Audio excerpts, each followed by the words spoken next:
The Adventures of Tom Sawyer by Mark Twain. Chapter 24. Tom was a glittering hero once more, the pet of the old, the envy of the young. His name even went into immortal print, for the village paper magnified him. There were some that believed he would be president, yet if he escaped hanging.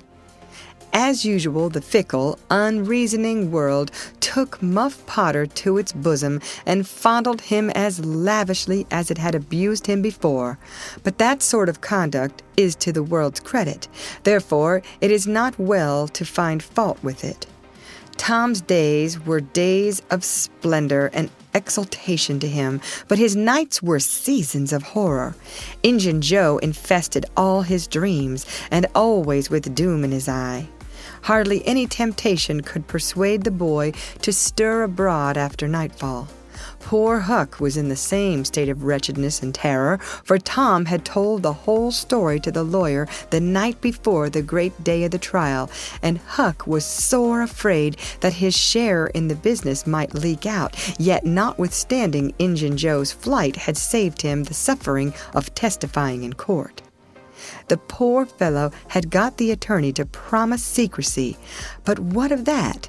Since Tom's harassed conscience had managed to drive him to the lawyer's house by night and wring a dead tale from lips that had been sealed with the dismalest and most formidable of oaths, Huck's confidence in the human race was well nigh obliterated. Daily, Muff Potter's gratitude made Tom glad he had spoken, but nightly he wished he had sealed up his tongue. Half the time Tom was afraid Injun Joe would never be captured.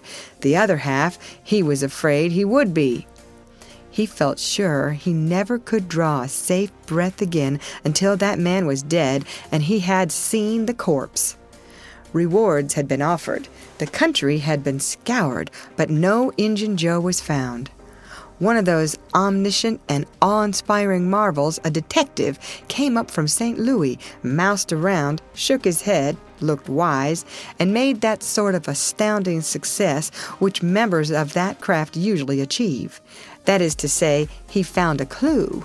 But you can't hang a clue for murder, and so after that detective had got through and gone home, Tom felt just as insecure as he was before.